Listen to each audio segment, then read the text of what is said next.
Okay, so now again we have already discussed about the mass radius relations of a white dwarf. Some basic discussion we have just done. Now let me talk about some more on this particular scenario. So this is what we derived. Radius inversely proportional to mass to the power 1/3, or basically mass into volume is constant. Fine. Now,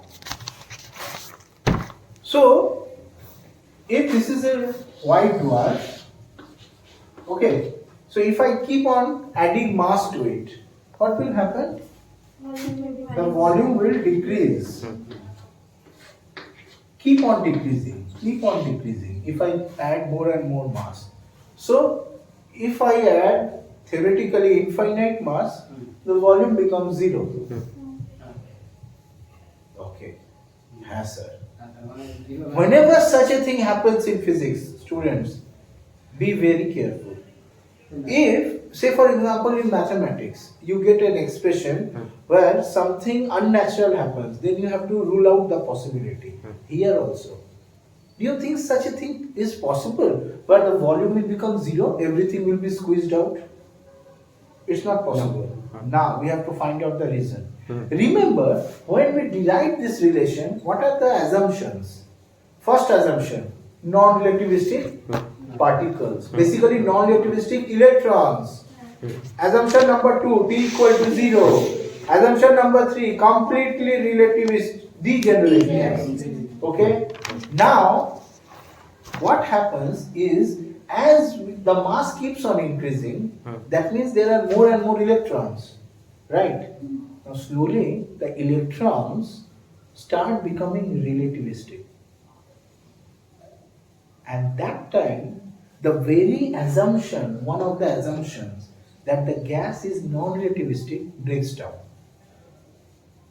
Now you have to understand that if this is a white dwarf, right, the electron pressure will be largest near the core, right, and so the electrons start becoming relativistic from the core, and non-relativistic electrons are outward.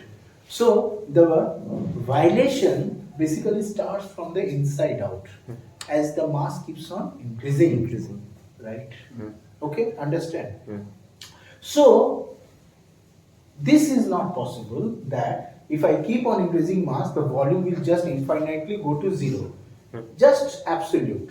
Wrong. So this means that there is a limit to this relationship. Actually, the relationship, it is observed theoretically, again we have not observed it, it's theoretical, that if the density increases more than 10 to the power 6 gram per centimeter cube, then this relation breaks down.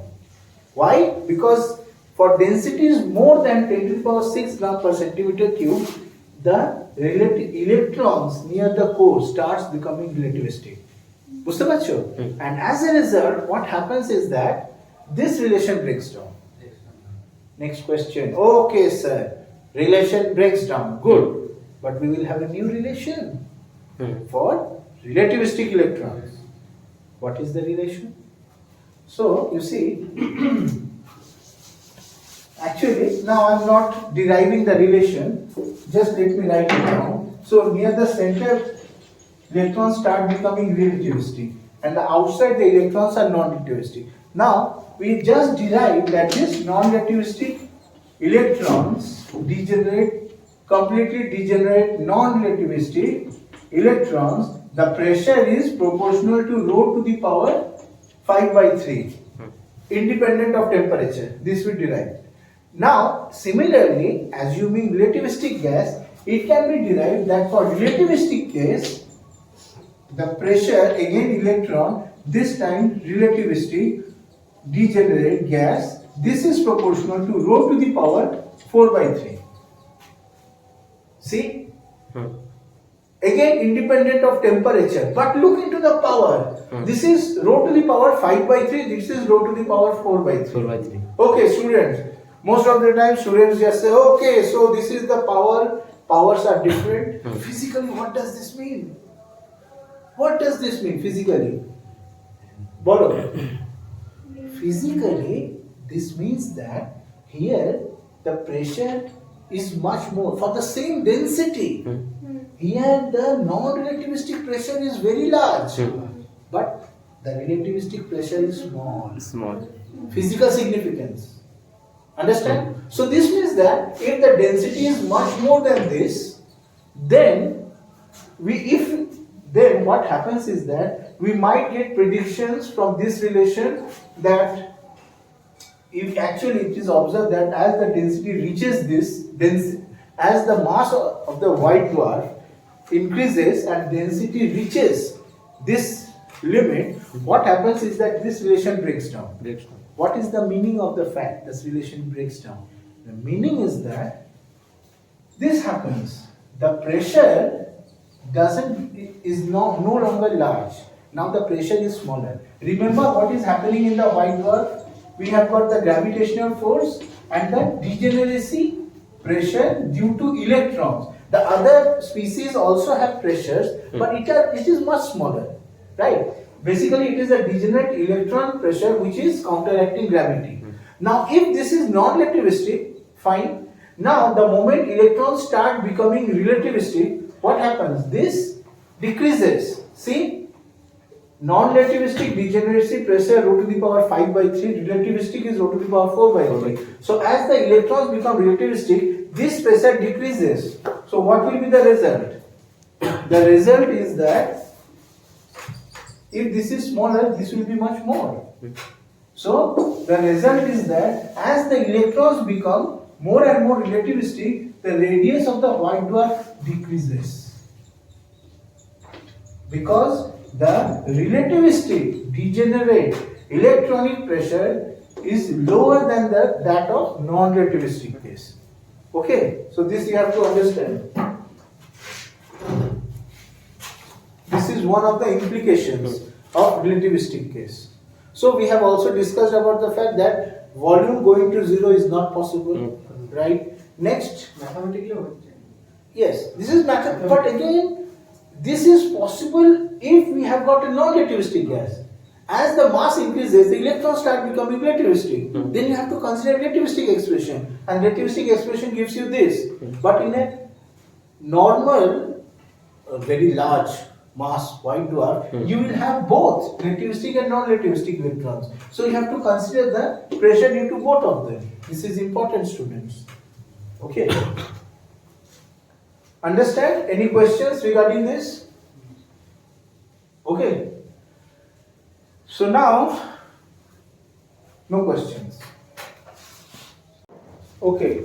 So we have discussed about this non-relativistic case previously, right? So we obtained the mass into volume approximately constant relation. I have talked about this situation that as the mass of the white dwarf keeps on increasing, the electrons start becoming relativistic. I am not talking about the other species, only electrons. Now, in the core, the pressure is much more. So, electrons start becoming relativistic from the core. So, core outward. So, outside non-relativistic electrons, inside relativistic electrons. Next point. Look, the non-relativistic electrons degeneracy pressure is proportional to 5 by 3, relativistic is proportional to 4 by 3. So this means that this pressure is lower. So this means that as the electrons become slowly relativistic, the pressure in the core decreases compared to the non-relativistic outside. And so the whole thing will slowly keep on contracting. Now remember, this contraction is because of the fact that the electrons inside are becoming relativistic and their degeneracy pressure is now lower compared to the non-relativistic electronic case. Okay, so it will slowly decrease. Okay, so this contraction is due to the slowly electrons becoming degenerate. Okay, so as the mass of the white dwarfs increases, previously according to this relation, if the mass keeps on increasing, the volume decreases. The reason was different. There, the degeneracy pressure has to be, if it is squeezed enough, then more degeneracy pressure generation is possible by more squeezing. So the volume was becoming lower. Now, as the electrons become relativistic, this time the pressure is automatically lower. So now this time it is collapsing or shrinking inward. Okay. Now, what happens is that if I consider all the electrons to be relativistic, then the pressure is this. Okay. Now, this transition happens at around 10 to the power 6 gram per centimeter cube density, when the density reaches this limit. Okay. Now, what happens is that, so this means there is an overall limit to how much the electrons can be squeezed. Okay. And if the mass of the white dwarf is much larger, then what happens is that the gravity will be much larger, the force of gravity, and the electronic pressure will not be able to confine the gravity. That means the electrons inside this larger white dwarf will not be able to counteract the gravity. Okay, and as a result, the collapse will keep on happening, and then later on, the neutron star. In that case, we will have hydrostatic equilibrium when the neutron degeneracy pressure will counteract the gravity. That's a separate issue. So, assuming this completely relativistic gas and the previous central pressure, if we equate the two of them, then we can get a maximum mass for this white dwarf, which approximately is 0.44 into solar mass. And this limit is the Chandrasekhar limit. Now, if you do an exact calculation, then you get this 1.44 solar mass, which is the Chandrasekhar mass. So, this is the maximum mass of white dwarfs. Okay. Now, suppose, let me ask you a question. If the electronic mass, you know how much the mass of an electron is, right? Suppose it becomes twofold. What do you think will happen to the Chandrasekhar mass? Think about it. Okay?